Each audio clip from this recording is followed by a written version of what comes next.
골드의 중장기적인 강세 기조 하에서 실버도 그럴 것이다라고 생각을 하는데 금 중심으로 원자재 말씀드리지만 네. 은을 조금 섞어주는 것도 괜찮다. 그러니까 이제 시장에서는 좀 여러 가지 생각들이 있죠. 왜냐하면 한국의 메모리 빅2가 코스피 시가총액 비중이 40%까지 거의 올라왔어요. 네. 그러다 보니 이제 좀 다른 거 해야 되는 거 아닌가. 확실히 어닝의 주도력은 반도체에 있기 때문에 주가로 봤을 때 상당히 너무 올라와서 걱정스럽다고 생각하실 수 있겠지만 네. 예, 여전히 이제 우리는 실적을 믿고 플레이를 해야 될 것이다라고 생각을 합니다. 그래서 어쨌든 우리 포트폴리오의 중심에는 여전히 이제 반도체가 있어야 될 것 같다라고 저는 생각을 하고요.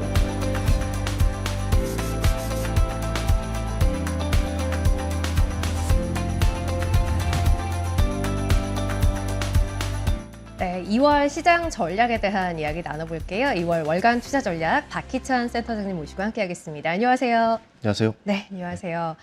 새해가 벌써 이제 또 한 달이 지났어요. 네. 저희 1월 전략 이야기하면서도 주식 중심의 전략은 유효하다라는 이야기를 했었는데 네. 한 달 지나면서 뭐 여전히 주식이 월등히 좋은 흐름은 유지가 되고 있어요.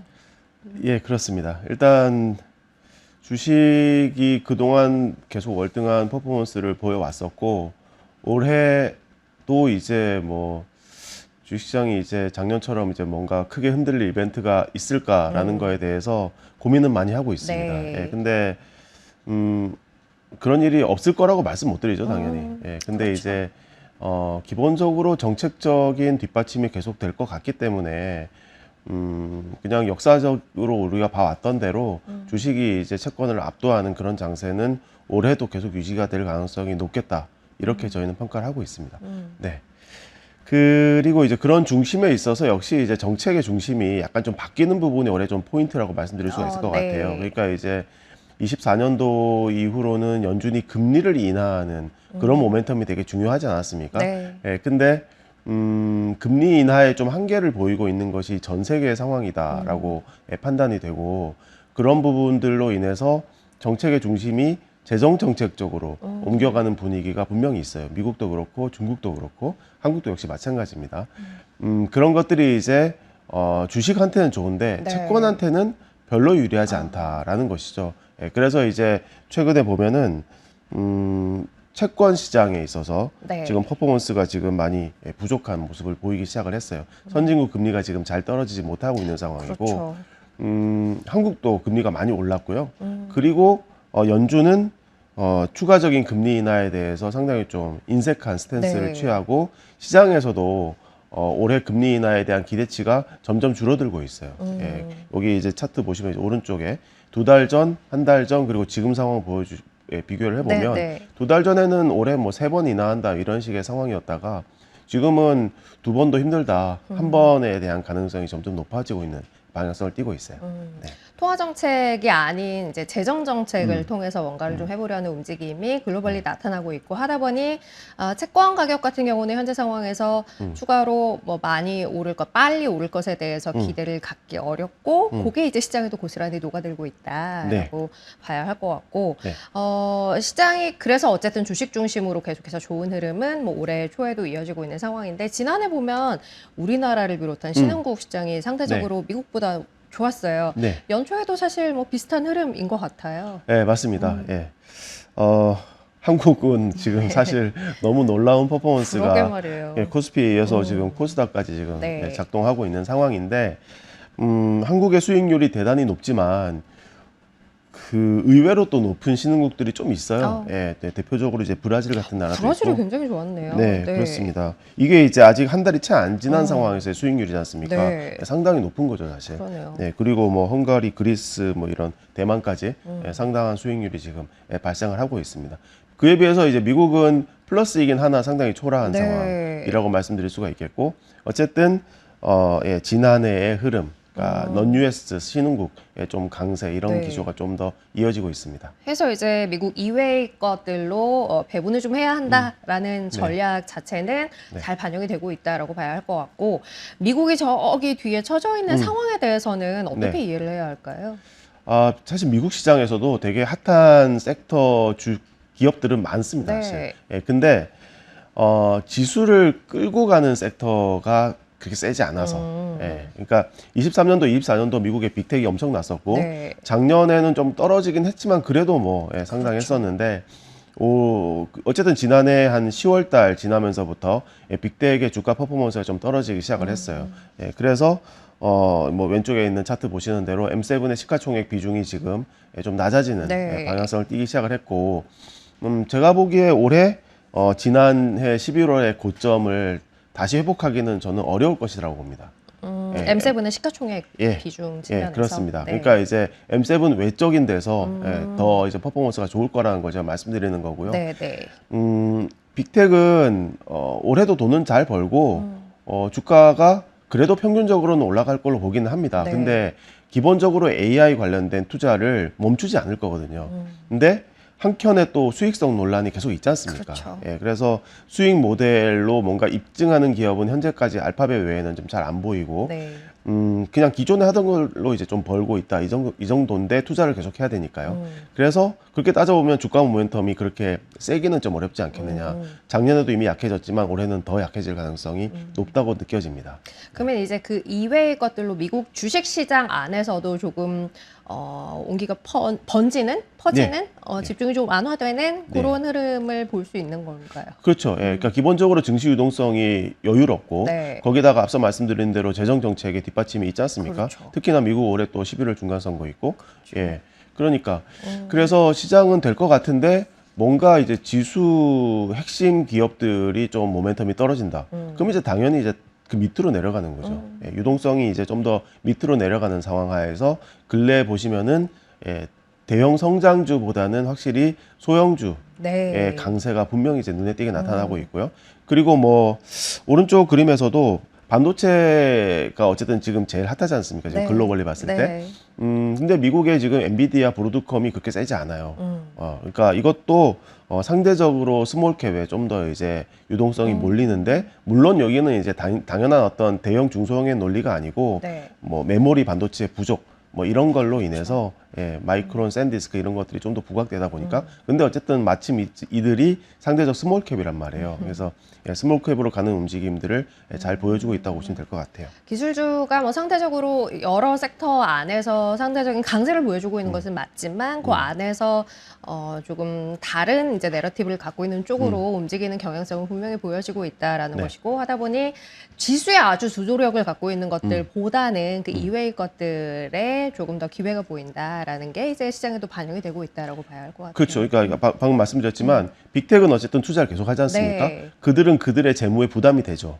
근데 투자를 엄청 하니까 그거를 받아먹는 기업들은 좋을 낙수효과가 수밖에 있는 거죠. 없는 거죠. 네, 예. 네. 중국 이야기를 좀 해볼 텐데, 중국도 과창판이 굉장히 네. 좋았어요. 기술주가 여전히 살아있다라고 그렇습니다. 봐야 할 것 같고, 네. 기술주 위주의 IPO 시장도 여전히 굉장히 뜨겁더라고요. 네, 그렇습니다. 그러니까 중국도 일단 반도체가 있고, 음. 그 다음에 중국에서는 사실 작년 하반기 이후로는 배터리가 엄청 세거든요. 네. 예, 뭐 우리 잘 알고 있는 CATL 뭐 이런 기업들이 있는데, 일단 왼쪽 차트 보시는 대로 네. 소재 섹터가 보시는 대로 완전 쭉 뻗어 올라가 있지 않습니까? 예, 이 소재의 가장 대표적인 게 바로 배터리거든요.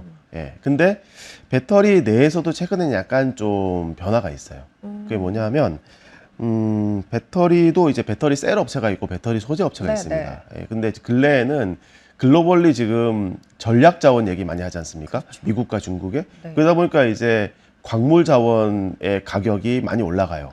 그러다 보니 배터리 소재 이런 것들 있지 않습니까? 네. 뭐 대표적으로 뭐 리튬 이런 거 있는데, 예, 이런 것들의 또 가격이 많이 올라가요. 맞아요. 네, 그렇습니다. 그러다 보니까 배터리도 이제 셀 업체들은 그걸 갖다 써야 되는 기업들이고, 소재는 가격이 올라가면 이제 그만큼 또 웃돈을 받을 수 있기 때문에 수혜를 본단 말이에요. 네. 그러다 보니 글로벌리 광물 자원의 어떤 테마하에서 중국에서도 배터리가 계속 다 센데 안에서 또 분화가 있다. 그래서 CATL보다는 다른 이제 리튬 기업이나 이런 것들이 좀 더 강세를 띠고 있다고 보시면 될 것 같고요.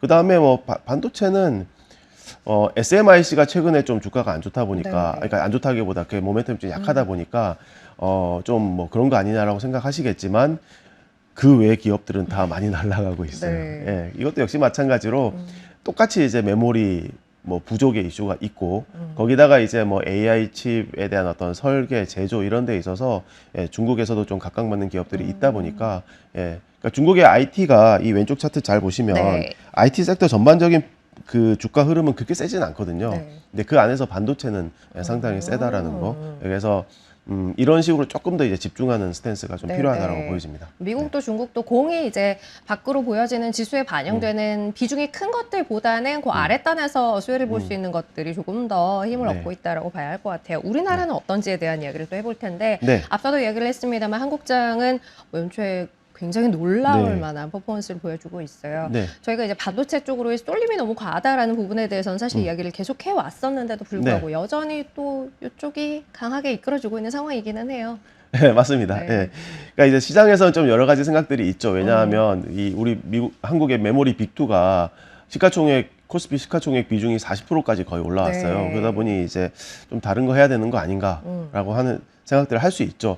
물론 뭐 정책적으로 뭐 코스닥 밀어주기도 좀 하고 네. 예, 그러다 보니 그리고 이제 뭐 현대차 그룹이 또 로보틱스 성과를 보이기도 하고 네. 그러니까 이런 것들을 갖다가 뭐 고루고루 조금씩은 분산하는 건 괜찮습니다. 근데 어쨌든 우리 포트폴리오의 중심에는 여전히 이제 반도체가 있어야 될 것 같다라고 저는 생각을 하고요. 네. 어쨌든 지금 한국의 실적이 굉장히 좋을 것이다라고 지금 전망이 되고 있는 상황인데 작년에 영업이익이 한 285조, 올해는 지금 현재 컨센서스가 465조인데요. 네. 그 증가를 주도하고 있는 것이 역시 이제 반도체이고요. 최근 한 달간의 어떤 컨센서스 변화를 봤더니 더욱더 이제 극명하게 드러나는 것이 이제 오른쪽 그림 보시는 네. 대로 한 달 전하고 비교했더니 반도체는 이익의 전망치가 확 올라왔죠. 근데 비반도체 쪽은 오히려 낮아졌어요. 떨어졌어요. 예, 네. 그러니까요. 그러니까 확실히 어닝의 주도력은 반도체에 있기 때문에 주가로 봤을 때 상당히 너무 올라와서 걱정스럽다고 생각하실 수 있겠지만 네. 예, 여전히 이제 우리는 실적을 믿고 이렇게 플레이를 해야 될 것이다라고 생각을 합니다. 그래서 저희는 계속 실적 중심의 어떤 포트폴리오 계속 말씀드리고 네. 그래서 이제 반도체 중심으로 그리고 이제 거기다가 뭐 전력기기, 조선, 원전, 증권 뭐 이런 것들 네. 어쨌든 실적 유망 섹터들 네, 중심으로 예, 포트폴리오 구축하실 것을 권고드리고 있습니다. 사실 주가를 너무 강하게 이끌고 있기 때문에 주가의 오름폭 자체를 보면 좀 부담스럽지 않을까라는 생각이 가능하기도 합니다만 실적의 증가폭이라는 걸 생각하면 또 그에 대한 걱정은 너무 크게 가질 필요는 없어 보인다라는 네. 이야기 이제 우리나라 반도체에 대해서 주셨고 네.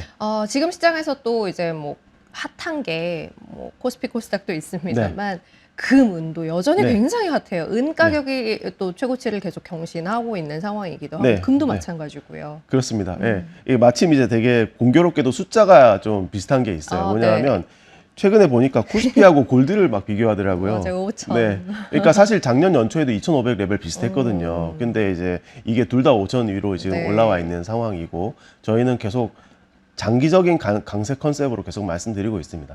근데 은은 또 코스닥하고 또 비슷해요. 레벨이. 100이고 1000이고 그죠? 네, 곱하기 10을 해보면 네. 은값에 곱하기 10을 해보면 코스닥 레벨하고 또 비슷해지는 면이 있습니다. 네. 예, 아무튼 사실 저희가 지난달에도 실버의 비중을 조금 늘려도 괜찮을 것이라고 말씀을 드렸습니다. 네. 어쨌든 기본적으로 동조성이 있고요. 그래서 골드의 중장기적인 강세 기조 하에서 실버도 그럴 것이다라고 생각을 하는데 다만 변동성이 문제다라고 이제 제가 말씀을 드리지 않았습니까? 근데 이제 변동성에 대해서 조금 우리가 안도할 수 있는 요소 중에 하나는 미국과 중국이 둘 다 은에 대해서 전략 자원으로 최근에 지정을 했다라는 네. 부분이 하방에 대한 어떤 리스크를 좀 줄여주는 면이 있다 이렇게 생각을 합니다. 근데 어쨌든 좀 많이 올라왔어요. 그래서 네. 금, 은 비율이 지금 한 45배, 46배 수준으로 급락했습니다. 일단은요. 예, 근데 과거의 주요 저점을 보니까 뭐 40배 내외. 그러니까 금값이 은값의 40배라는 뜻입니다. 네, 네. 예, 예. 그리고 이제 진짜 낮을 때는 30배까지 떨어지긴 했었어요. 그러네요. 그러니까 이제 산술적으로 이런 거죠. 예를 들어서 이제 금값이 지금 현재 5,500인데 6,000을 간다고 쳐요. 네. 그러면 이제 그거의 30분의 1은 200이지 200. 않습니까? 네. 그러니까 이제 실버가 그 정도까지도 갈 수도 있다라는 그런 과거에 이제 네. 사례에 비춰봤을 은값의 때 어떤 네, 총강세 국면을 비교해 보면 그럴 수 있다는 얘기가 되는 거죠. 그러니까 이제 지금 한 120까지 왔는데 은값이 네. 뭐 더 올라갈 여지는 저희가 기본적으로 있다라고 생각을 합니다. 그래서 금 중심으로 원자재 말씀드리지만 네. 은을 조금 섞어주는 것도 괜찮다. 예, 그렇게 말씀드릴게요. 일단 뭐 수요 측면에서 어쨌든 조금 더 갈 여지는 있어 보인다라는 네. 관점에서 금과 은에 대한 장기적인 관점에서의 긍정적인 시각 여전히 유지한다라는 이야기 주셨고 마지막으로 환율을 점검을 좀 해보죠. 사실 달러원 환율이 연말에 이제 정부 개입이 있기 전 수준으로까지 다시 돌아오는 모습을 보였습니다만 네. 최근에 달러 약세, 엔화 강세 보이면서 또 달러원이 네. 다시 레벨이 낮아져 있는 상황이에요. 네, 네. 외화 시장의 흐름에 대해서는 어떤 시각 갖고 계세요? 네, 일단은 최근에 이 원화가 조금 강세로, 그러니까 1,480원 달러 원환율이 네. 갔다가 지금 또 이제 1,420원, 30원 수준으로 좀 떨어지지 않았습니까? 네. 기본적으로 공조 개입 효과다라고 봅니다. 미국과 일본. 미국, 특히 이제 일본과 한국, 그러니까 둘 다 이제 약한 통하지 않습니까? 네. 둘 다 이제 환시 개입, 그러니까 약세에 대한 좀 방어적 개입을 좀 했다. 이렇게 이제 생각을 하시면 될 것 같고, 네. 그래서 이제 엔이 강세를 보이는 것과 동시에 이제 원도 똑같이 이제 강세를 보였다라고 생각하시면 될 것 같아요. 기본적으로 엔화와 원화의 동조성은 매우 높습니다. 네. 그래서 일단 현재 상태에서는 엔화가 더 강세로 갈 수 있을지도 중요한 체크 포인트가 된다라고 제가 말씀드리고 싶은데요. 근데 제 판단으로는 엔화는 쉽지 않다, 기본적으로. 예, 왜냐하면 지금 현재 일본은행이 금리를 올리고 있거든요. 네. 일본은행이 금리를 올리는데 왜 엔화가 이렇게 약하지라는 질문들 많이 하세요. 근데 제가 생각하는 가장 기본적인 이유는 전 세계에서 지금 현재 마이너스 실질 금리가 별로 없는데 그 중에 대표적인 게 일본입니다. 지금. 네. 네, 그래서 금리를 올리고 있으나 속도가 매우 더디기 때문에 마이너스 실질 금리를 탈피하기에는 상당한 시간이 필요하다라고 네. 이제 느껴지는 것이고요. 그러면 이제 글로벌리 뭐 위험 선호가 지금 나쁘지 않은 상황에서 엔캐리를 갖다가 계속 기대할 수 있는 상황이거든요. 그러니까 엔캐리라는 게 일본에서 돈 빌려가지고 밖에다가 투자하는 거지 않습니까? 네. 그러면 이제 엔화 약세니까요. 예, 그래서 기본적으로 엔화 약세 압력은 계속 된다고 봅니다. 예, 그렇기 때문에 원과 엔의 상당한 동조성을 생각해 보면 원도 그렇게 쉽게 강하게 가시기는 어렵다. 예, 기본적으로 엔화가 다시 약해지면은 네. 달러 원 환율도 다시 이제 높아지게 되는 그런 방향성일 가능성이 저는 높다고 보고 있어요. 엔과의 동조를 생각했을 때 달러원의 레벨이 지금보다 더 이제 낮아지기는 조금 어려워 보인다라는 네. 시각 주셨어요. 요거 이제 감안하셔서 전략 세우시면 좋을 것 같고요. 마지막으로 그래서 지금 드린 이야기들이 녹아 있는 네. ETF 포트폴리오의 변화 있는지 좀 확인해 볼까요? 네, 이번에 좀 변화를 좀 줬습니다. 그래요. 아까 말씀드렸던 중국 반도체, 중국 반도체를 이번에 신규로 넣습니다. 네. 기존에 이제 중국의 항생테크가 있었고요. 그거를 빼고 중국 반도체를 신규로 넣어서 조금 더 이제 집중하는 반도체. 전략으로 네. 제시를 드렸고요. 그 외에는 변화가 없는데 사실 하나 뺀 게 있습니다.